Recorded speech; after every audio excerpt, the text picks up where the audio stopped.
This is the Fix Your Sciatica podcast.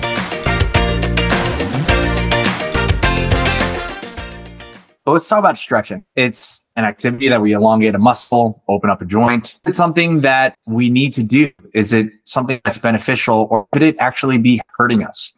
And today we're going to answer that question. And today's guest, we have Mr. Yogi Aaron, a yoga specialist, but an instructor of this amazing modality and tool that I've heard some really positive reviews about. And today we're going to talk about stretching, yoga, and also how to actually improve flexibility and overcome some of the pain that you listeners might be dealing with that is outside the typical methods of stretching. So Yogi Aaron, thank you so much for being on today's episode. Thank you for having me, Ashley. I appreciate it. Yeah, it's the pleasure is all mine. I'm really excited, and I totally messed up on creating the intro. So I'm going to go ahead and just introduce you listeners to who Yogi Aaron is. So Yogi Aaron is a trailblazing yoga teacher who is leading a global rebellion against the harmful practice of stretching. He pioneered the groundbreaking approach to yoga that shows people how to live pain-free by activating muscles through applied yoga anatomy plus muscle activation.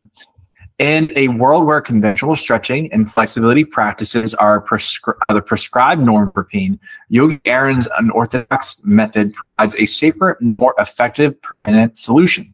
What sets him apart is his wisdom, infectious humor, adventurous spirit, and personal healing journey, which distinguishes him as a beloved leader in the yoga community and at his Blue Osa yoga retreat in Costa Rica. It's after reading that before recording, I was so impressed and I was so excited to meet you. Yogi Aaron, can you tell us a little bit more beyond that? Just so that we can, feel even more in touch with you.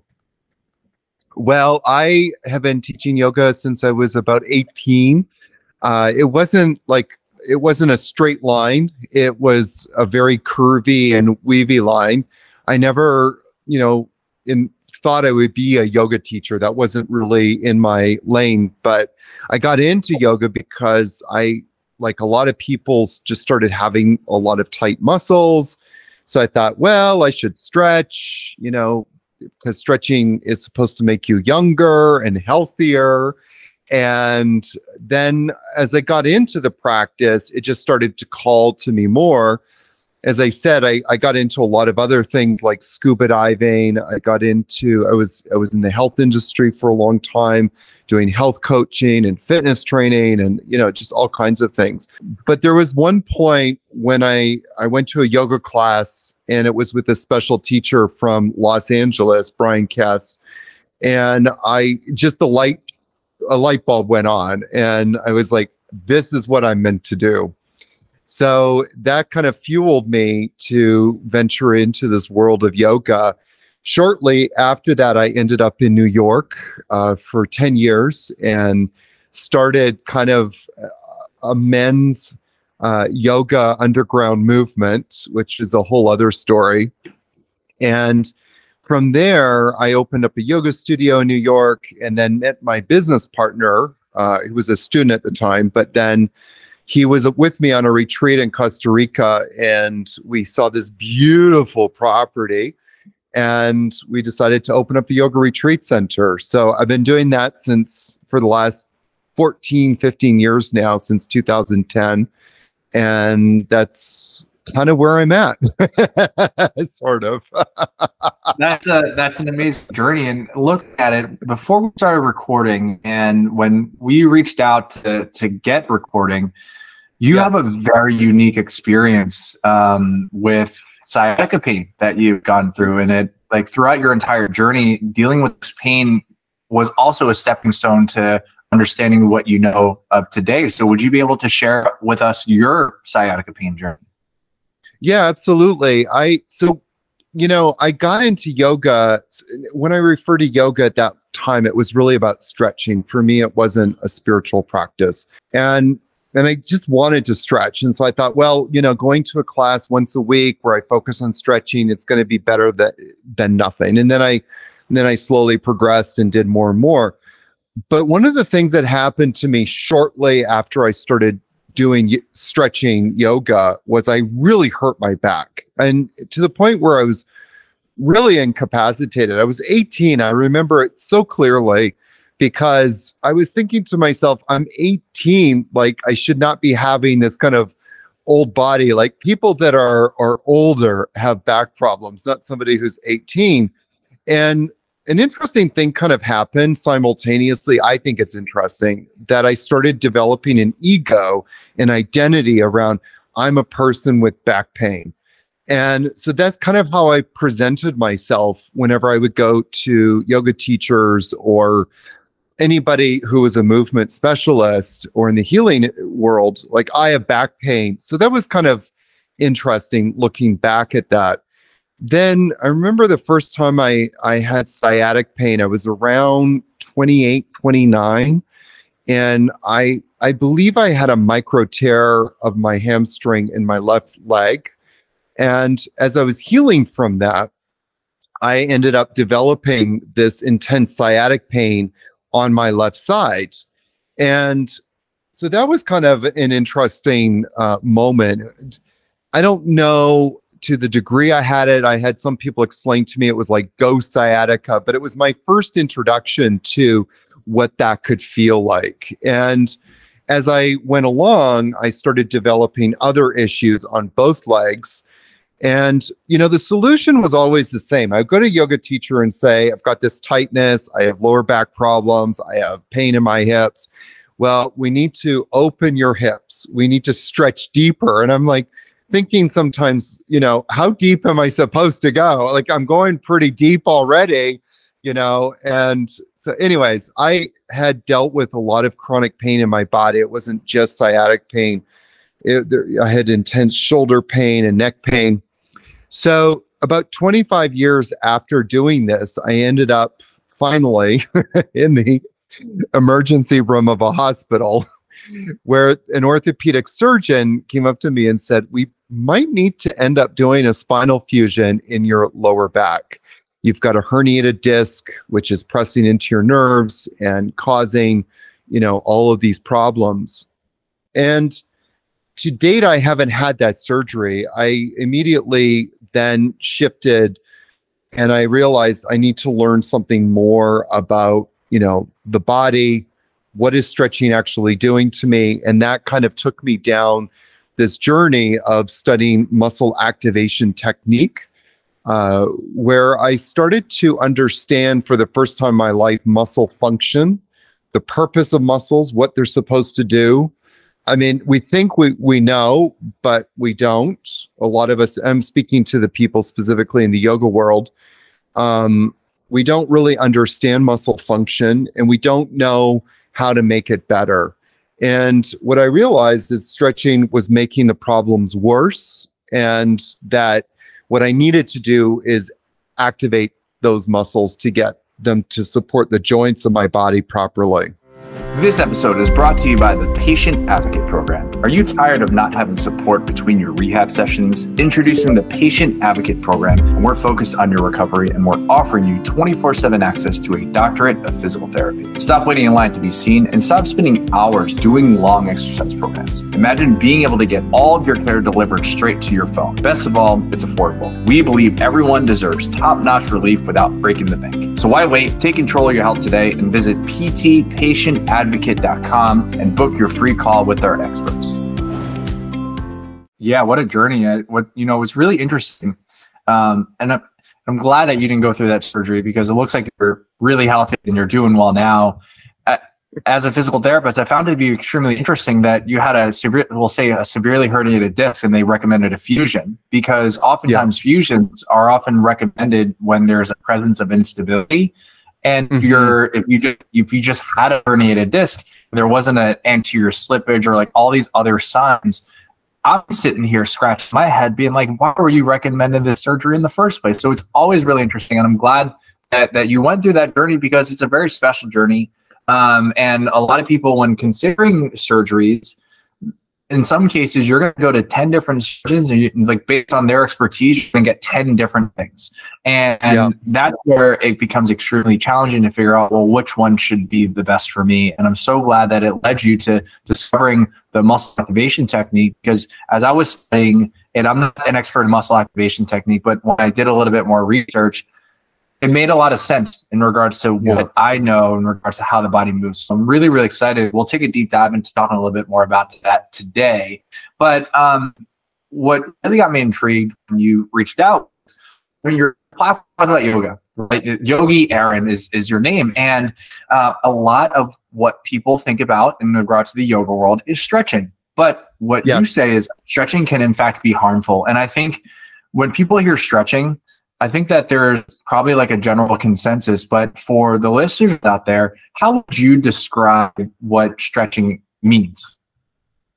Sure. So stretching to most people means this passive elongation of muscles. People have it in their mind that muscles need to be long to open up ranges of motion in their body. And there's this guy out there who has this yoga school called Yoga Body. So he has, like, he's in his feed, because I see all of his stuff coming up on my Facebook feed. And one of the things I notice, and it's not just him, it's a lot of people, that you should be able to do these, they call them mobility tests. And I almost feel like we should call them shaming tests, because like, how much mobility do we really need to have? And why should I have that mobility that you think you should have? Like, so for me on this journey, I just want to back up a second and just say, like, one of the things I've come to realize is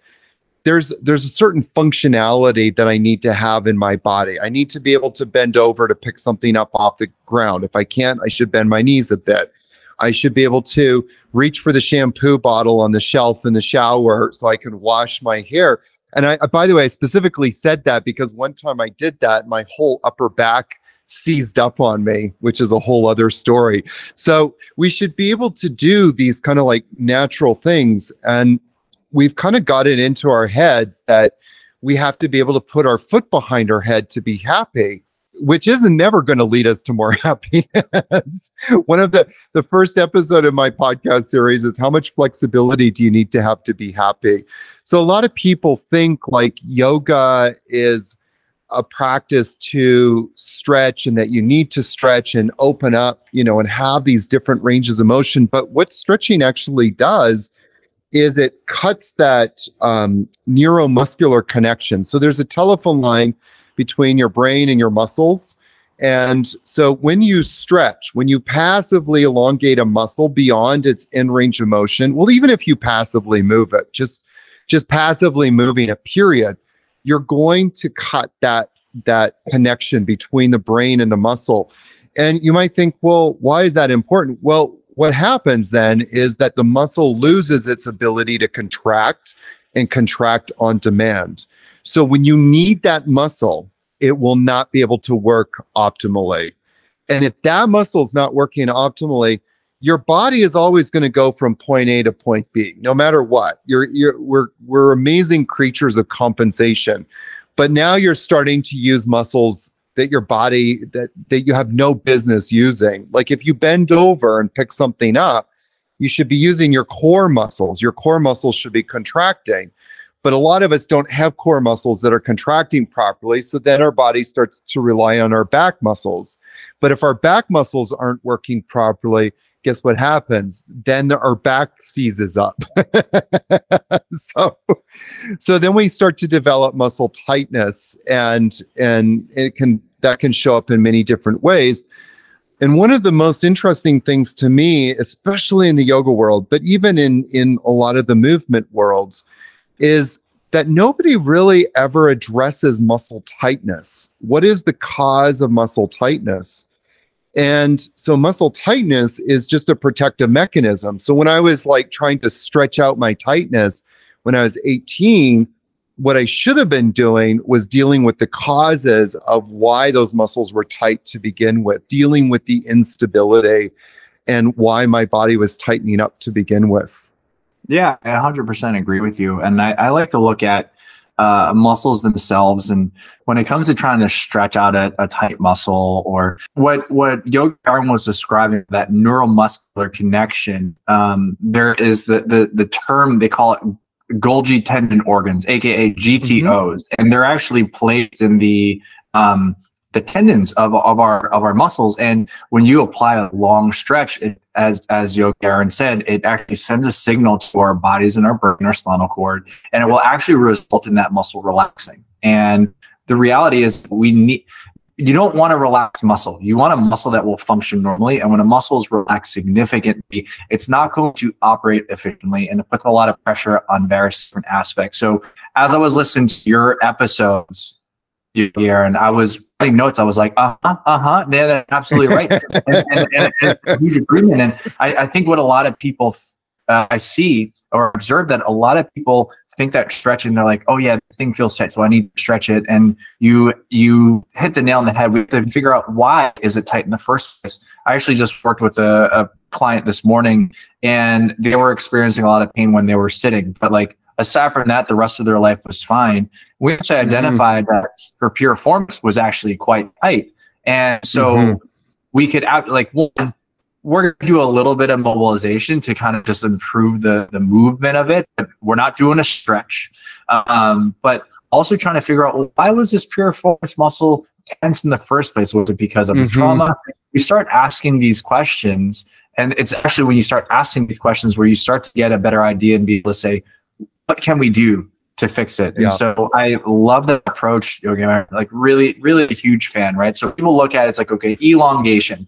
And I think, yeah, when people look at yoga, they think about a lot about stretching, right? And so you have a yoga retreat, so you're still part of the yoga practice. But for the listeners out there, if they were to imagine, what are some of these yoga poses that you would consider more of like a stretching position, which might actually be a little harmful or can counterproductive when it comes to recovering through stuff like sciatica? So I want to come to your question, but I also want to say something first, because a lot of people think, so a big thing about what I'm trying to do is flip the script in terms of yoga and stretching, and kind of cutting that, because in all of the yoga scriptures, there's no mention of the word stretching or flexibility. There's nothing, zero, zilch. No matter how many people try and tell you differently, there's no mentions of it. But what there is a mention of is the qualities of a posture. And so I normally give an hour talk on this, but I'll try and bring it to 30 seconds. So there's two qualities of posture. The first one is stillness and stability. And you, being a physiotherapist, can understand the importance of stability. And what does the stability mean biomechanically? It means that a muscle has the ability to contract and contract on demand properly. So that's part of this idea of stability. Stability is another 30-day topic. We could break it down, for 30 days and have a lot of discussions about it. But then the second quality is easy and effortless. So that we're going through life with this idea of stability and effortless. And that's what yoga postures should be teaching us at the end of the day.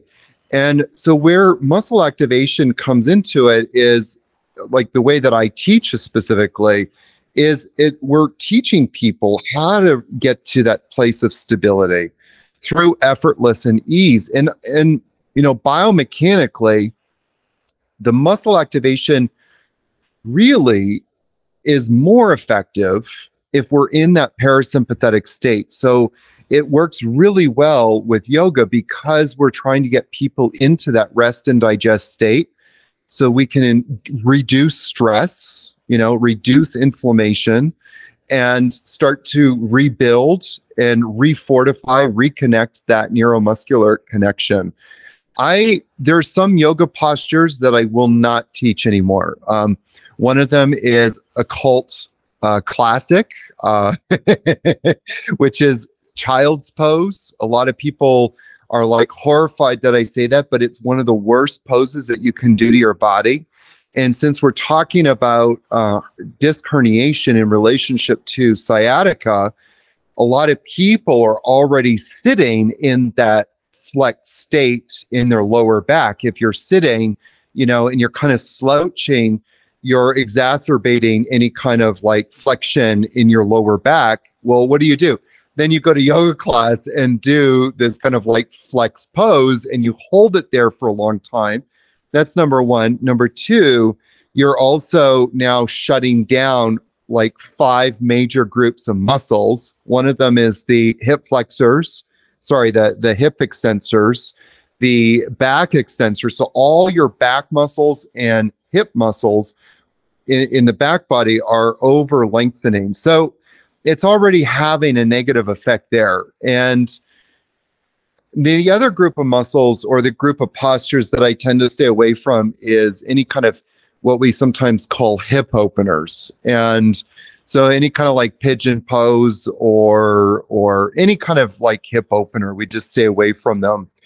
And what I do focus on, though, is like a lot of yoga teachers will focus on the side that is opening. So if you come into a forward fold, then we're looking at opening. This is the word that a lot of yoga people use, opening the hamstrings and opening the back muscles. But that's not what's moving the body. What's moving the body, of course, is the muscles in the front body. If we're folding forward, the muscles in the front body have to contract properly. If they're not contracting properly, it shows up as tightness in the back and then tightness in the hamstrings. So I kind of approach a lot of yoga postures with a two-prong approach. The first prong is, if I'm going into a forward fold, number one, we need to get all of the muscles activated that should be shortening properly. So we want to improve that neuromuscular connection between the muscles between the brain and the muscles that should be shortening. And then the second prong approach is, we're not really looking to go to what some people might call full range of motion. Like if we're doing a standing forward fold, the goal isn't to get the hands to the floor. In fact, I actually tell students, don't put your hands on the floor. Well, I don't say that. Say, put your hands on your hips, or put your hands on behind your back. Sometimes I'll have them clasp their hands, and then I'll say, keep the spine elongated. Now, everybody only come forward 10 degrees. Now come forward 20 degrees. Now come forward 30 degrees. Now stay there, breathe. And then sometimes I'll have people come up with the breath and then go back down with the breath, come up with the breath. So now we're moving dynamically, we're moving slowly. And as a physiotherapist, you'll appreciate that, because when we're moving slowly, what are we starting to now strengthen? Our slow twitch muscle fibers. All of those slow twitch muscle fibers are starting to become strong. From a physiological standpoint, those muscles need to be strong. Those muscle fibers, need to be strong in order for us to create stability. And the problem with a lot of people doing this kind of fast yoga or fast exercise is you're only exercising the fast twitch muscle fibers. And so if you're only exercising those, then you're never really addressing the part of our muscular system that is stabilizing our muscles and our bones and joints properly. So that's kind of how I approach yoga. I also just want to add one more thing. I'm very much a traditionalist in the world of yoga, believe it or not. When I teach yoga, I teach as authentically as possible. I just don't teach stretching. But as I mentioned earlier, stretching has nothing to do with yoga. So I'm in a good lane. Well, I really appreciate that. There are a couple of things that you said that I found to be extremely powerful. Number one, you've said this multiple times today about the neuromuscular system. And so what's really interesting, listeners, is that the neuromuscular system, another way to say it, it's the mind-body connection, is the ability for us to actually recruit the muscles. And even if you're standing there doing a bicep curl, what's really interesting is that, okay, maybe in your consciousness, you're just actively contracting your bicep.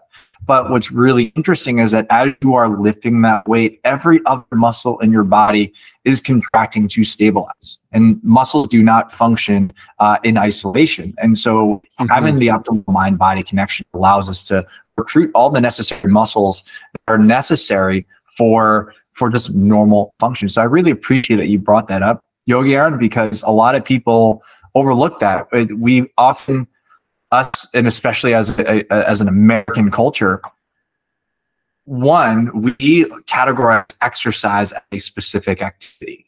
And from there, in addition to that, categorizing it as a specific activity, we often dissociate ourselves from the activity at hand. And this is one of the three powerful things that I love about yoga, because I remember learning yoga, the teachings of Patanjali, right? A large part of it is like, if you're breathing, you're practicing yoga, right? If you're conscious, you're practicing. You have all these various, like, very focused things. And I think what's the most important that a lot of people lose when they're trying to do yoga, any sort of fast switch, is they have this outer body experience. They're like, the moment I step through this door, I get to shut my brain off and do it. And just like, no, like, this is the perfect time for you to concentrate on this specific activity, boom, strengthen that mind-body connection. So I really appreciate that, Yogi Aaron. I love that you said that. I always tell my students, like, your yoga is not about blissing out. People always say, like, I just want to check out of myself. And it's actually the complete opposite. It's about checking into yourself. It's getting into your mind. It's being completely present. And, you know, forget about bliss. Like, don't go to yoga class to bliss out. There's so many other ways you can just bliss out. You know, we don't need to talk about those here. But you can bliss out very easily. Yoga is actually about concentrating your mind. And it's through the concentration of your mind that gives you that profound, there's so many words you could describe it, but I don't like using bliss because it diminishes it. But that connection to the sacred, that connection to self, that ability to penetrate past the veil of life, you have to become concentrated. And if you just go to the bliss all the time, you end up developing a lazy mind that becomes confused. So I love that you said that, and that we're reinforcing that idea that actually yoga is a practice to get the mind help the mind or train the mind to become one-pointed. Absolutely. And, you know, a large part of it is the intention on all these things. And what's really cool, I mean, there's definitely a lot of research on the benefits of yoga, but I think what often a lot of people think of yoga is just like the postures, the stretches. But one thing as we're discussing the yoga practice or your yoga practice is the concept of mindfulness. And mindfulness itself, what's really cool is that there's a lot of research that actually supports the practice of mindfulness and its positive effects on stuff like chronic pain. And so it's a very beneficial thing to be able to have that. So we were talking about like some of these postures that were often thought, okay, there's a lot of that they were originally believed to have benefit of various different structures. But as we discussed today, when it comes to stretching, we're looking at, it ends up deactivating a lot of muscles, making it not function properly. And as a result, we can actually experience tightness here and there. And the interesting thing is muscle tightness is a sensation in regards to, you can say, oh, this muscle feels tight. Muscles can often feel tight for two major reasons. Number one, the muscle is either truly in a shortened position. Like say, oftentimes people have really tight pecs and shoulders because the majority of their day, everything is in the middle and they're looking at their phone. So their shoulders are structurally tight, the pecs themselves. But then on the other end, muscles can feel tight because they're just perpetually stretched, right? And so this, you go on the opposite side, look at the shoulder blades. We spend the majority of our time with our shoulders forward. Our voids, our lower trap are stretched out for a longer period of time, and they're going to feel tight because it's a protective mechanism. But what's really interesting, we go get massages, and the first thing that they're going to do is they're going to push on your shoulder blade, and then they're going to dig their elbows in and be like, oh my gosh, it's so stinking tight. And then I often, when I go massage, I'll often ask, can you work on my pecs? Can you work on my hip flexors? Can you work on my calves? And they'll spend 30 seconds on those areas because everyone is just so ingrained to work on like the upper back muscles, the low back muscles. These muscles are already tight to be tight, quote unquote tight, because they're already stretched out. So when it comes to your like muscle activation, we're looking at actually having very purposeful and conscious movement. So we were talking about how child's pose wasn't the greatest, forward fold with an emphasis on sustaining that lumbar flexion. In regards to some of the positions that you implement, what are some of the positions that you find to be quite safe and effective, especially when it comes to having to manage stuff like tight hips, low back pain, sciatica pain, given your experience? Sure. I mean, so again, you said something very profound, that the tightness is the result of a protective mechanism. And I would I don't know. So like you're talking about the pecs earlier, and that people's pecs become in a tightened state. And then you said the word shortened muscle. I don't know if the muscle is shortened that much. I mean, definitely when a muscle is tight, it is shortening. There's no doubt about that. But the problem, and you alluded to it, is the traps. And so a lot of people's traps end up doing the work of the pecs and the work of the sternalis and a lot of muscles, in the front body, the serratus, because these muscles are no longer working. They're no longer supporting the front body. So these muscles tighten up. And then you've also got the traps that have tightened up as a response. And so now we're a mess. And the solution to that mess with a lot of people is to go and stretch them. But what would be a better solution is to get the traps starting to work. One of my favorite yoga postures, it's a yoga posture, it's also a muscle activation, is lying on the floor, bring the arms out to the sides like you've got, like a T, and then just lift the chest up as high as you can and squeeze the arms up to the sky. Now you're engaging your middle traps. Now, if you bring your arms forward like a V and drive your thumbs up, now you're in lower traps. And so those are actually two muscle activations I teach a lot of. And so if you get those muscles working, it's going to start to, quote unquote, release the pecs. Now, why is that? Well, muscles always work in pairs. So there's a muscle that's engaging, a muscle that's contracting, and then a muscle that's releasing. And so if we get the traps to start working properly, the pecs will elongate naturally. That's really important. Like for me, when I was 18 and I got into yoga stretching, because I had horribly tight hamstrings. Well, as a side note, in 25 years, never once did a yoga teacher come up to me and say, your hamstrings are tight because your body's protecting itself. It's protecting itself because the opposite muscles are not contracting properly. So the opposite muscles are the hip flexors, and then of course the quads, the knee extensors.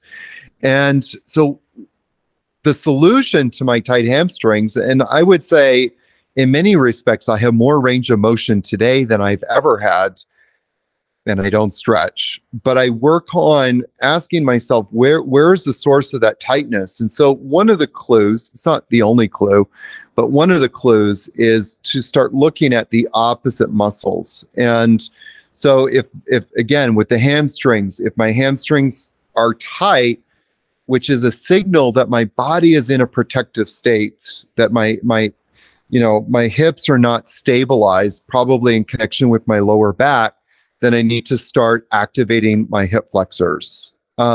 So pain is also an interesting thing, because in a lot of yoga classes, you hear ride the edge of pain, or sometimes you even hear push through the pain. But pain is the check engine light of the car coming on, of your body coming on, saying, danger, Will Robinson, danger. we need to address something is not right. And so pain is telling us, hey, there's something that's not right here. There's an instability going on. How we can find that instability is start looking at where is there tightness in the body? Where is the tightness showing up? And the tightness is telling you the body is protecting itself in that place, in that area of the body, because there's an instability there. So if we start to address that, then we can start to address the instability. And that's what I kind of shoot to do or aim to do in my yoga classes. I actually went to my chiropractor. This happened literally very recently, like about a week ago. And he was digging into the QL of my body on my right side with his elbow. And I was like, oh my God, please. And I said, why are you focused on this? Because he did that like the week before when I saw him. And he said, well, it's because, your left side is so tight, or no, sorry. He said, your right side is tightening up. And it would have been fascinating. I wish that more movement specialists understood, like, okay, the right side is tight and you're trying to dig into it with your elbow. What would actually happen if we got the left side activated? And so it would have been really cool to see, like, okay, if we got the left side activated, what would have happened to the right side? So we use the tightness as a way to go into the body and deal with the instability. Yeah, it seems as if like you're taking this tightness as a form of information, right? And so from that information, you can decide on what you can do, in regards to the positions or activation techniques to complete. You brought up multiple times in even over the past 20 minutes about this concept of instability. And I think a lot of people misunderstand what instability truly is. So we didn't really get a chance today to actually talk about what instability is. So from your perspective, how would you describe what instability is? So I feel like that's a loaded question. Not that you're intending it to be a loaded question. It just is a loaded question. But let's stick with the topic of muscles, muscle function. So the definition of instability is a muscle that does not have the ability to contract and contract on demand. And one of the symptoms, I think, of knowing that you've got instability is pain. So a lot of people like hip pain or lower back pain. That's an instability because the muscles are not supporting the joints of that area of the body properly. And so the result is stress. And the result of stress is inflammation, and inflammation is what gives us pain. The most fascinating thing is I've had so many people come, either to me as a yoga teacher, since I've started doing this, or as a muscle activation technique therapist, which is also what I do. And I get them on the table, get their muscles working. And the most fascinating thing to me, and I see this happen time and time again, is when we get the muscles working, AKA they're doing their job, they're creating stability in those joints.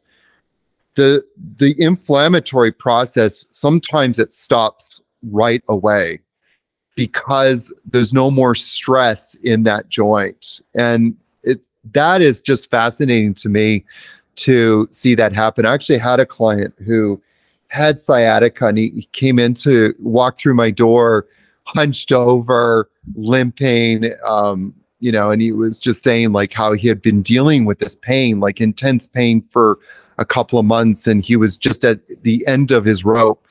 And I worked on him and I said, I'm not promising anything. I always like to set the bar low.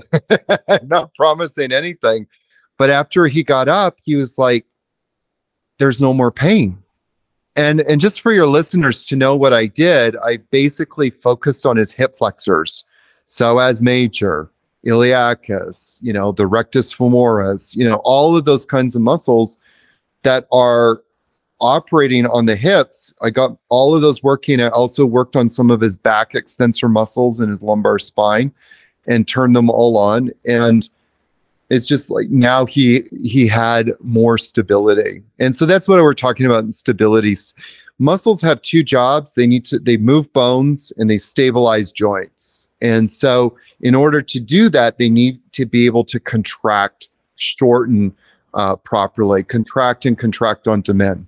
I like that. Yeah, it's great definition, and I did not intend to make it sound like a loaded question. I just thought it would be a great opportunity for us to be able to just see what everyone says, because what's really interesting, and your last piece about muscles have two main purposes, which is to move something or to stabilize something, right? And so I often like to think that muscles, muscles have, to me, there's an extra function to the muscles. So we have like facilitate movement, which is move bone. We also have something to resist motion, which is as you stabilize a joint. And then just from my personal perspective, it's the third piece is having things move in a coordinated fashion. So I often describe it as like coordination. So making sure that everything moves in the right symphony, just like with driving, you need to make sure that every piece of engine is operating well in order for you to go across, or even if you're listening to music, like an orchestra, you need to make sure that the symphony's working all together, and even having one musical instrument that is like flat, that kind of messes up the whole thing. And so I really do appreciate, Yogi Aaron, how you're describing this use of stability and how something like a muscle activation technique, stretching, can be very useful when it comes to restoring function so that these muscles can operate efficiently. And I notice that it's significant with the people that I work with, is that oftentimes muscles are working too hard or they're not working hard enough. And so those are two very inefficient mechanisms, right? And so if we can restore the balance where everything is actually operating the way that they should, then it leads to pain relief and improved function. And so I always want people to leave these episodes with some sort of action step. So when it comes to muscle activation or a yoga pose, what is one safe, low barrier way for someone to experiment or try something on their own upon leaving this episode? Well, there's kind of two things that people can do. And just for the record, everything that I teach, I always say the first axiom of a yama, applied yoga anatomy and muscle activation, which is what I've created, bringing in the muscle activation with yoga. The first axiom is less is more. So when we're looking at stimulating that neuromuscular connection, we don't need to apply like force. It's not like we're trying to hit something. It's just a little bit of stimulation. So this is going to get a little technical, but it's where the muscle meets the bone, the intrafusal muscle fibers. We're trying to stimulate those intrafusal muscle fibers. We do that by actively shortening the muscle. And that's what starts to stimulate this gamma motor neuron coactivation. It sends messages to the nervous system. Hey, we need to contract. And the nervous system sends back a message. Okay, contract. So there's this connection, and it happens, of course, at lightning speed. And as you beautifully said, there's this symphony, an orchestra playing a symphony in the body, and everything is just moving beautifully. That's the sign of a healthy body. That's the sign of a muscular system, that's working properly. So, having said that, there's two poses that will start this process, and everybody always asks me, like, what is the number one pose you should do? So this is my belief, that if we look at how we age in the body, we always like hunch over. So the best thing to do would be to start doing some sort of back bend. And one of the best back bends to do is one that everybody hates because it's hard, but lying down on the stomach, on the floor with your hands beside you, not in front. A lot of people put the hands in front. That's a whole different pose. So bring the hands down beside your waist and then just lift the legs and the chest up as high as you can. Now, I want to emphasize the reason why I said the less is more, and I went on a whole spiel about that, is because people that have sciatic pain, this could actually be painful for them. And so the thing is that, you know, I've actually healed myself from sciatic pain. And there's a couple of things that I've done for that. But this pose plays an integral role. But at the moment when if my back is spasming and I'm trying to do this pose, it can actually hurt a lot. So all you're trying to do is just maybe lift the legs and the chest half an inch off the ground, or a quarter of an inch even. And if you bring your hands behind your back and place them on your back, when you do that, you'll actually feel your back muscles engage. You'll feel specifically the longissimus. You'll even feel the QL kind of shorten a bit. And even some of the deeper muscles in the spinous process, the multifidus. So you can feel those muscles starting to engage, and that is enough to start sending signals to the nervous system. Hey, we're here, and it will start to rebuild that neuromuscular connection. So if it's really challenging for you, just remember, less is more, but do it. You have to do it. And every day you'll just start to get stronger and stronger and stronger. The second pose is just a simple hack to activate your trunk flexors. So a lot of people have sciatic issues because their core muscles aren't stabilizing the trunk and spine properly. And then, of course, if the trunk and spine isn't stabilized, then the hips are kind of unstable. So this is a great way to begin stabilizing or activating the trunk flexors as well as the hip flexors. So simple. Just bring the knees above your hips. You're lying on your back, sorry. You bend the knees, and then you lift the legs off the ground. You lift your feet off the ground. Just bring your knees above your hips. Then bring your hands to your knees, and then just press the knees into the hands. And as you do that, that's the key thing, knees to hands, not hands to knees. You want to press knees to hands.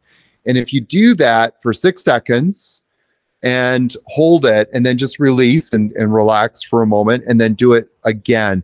And so the key with muscle activation is 6 seconds, 6 times. So repeat that and do that every single day. If you did that every single day, after 30 days, you'll have a new back. These are really great nuggets, Yogi Aaron. It's really insightful, and I'm learning all that really cool stuff too, which I'm so happy to, because I'm always using this platform to be able to share more knowledge with the listeners of things that are beyond what I know. So I really appreciate the time that you've taken today and the action steps and the knowledge that you brought. There are going to be some listeners who are going to be like, oh my gosh, Yogi Aaron, these tips were really helpful. I want to learn a little bit more about you and everything that you got going on. So what is the best way for the listeners to get in touch with you? I will definitely go get my book on Amazon, which is called Stop Stretching. And so there's only one Stop Stretching book out there, so it shouldn't be too hard to find. But the other way is go to my website, yogiaaron.com, and there's pathways for people to begin accessing I have a ton of free content, the book, and then people can find out how to work with me from there.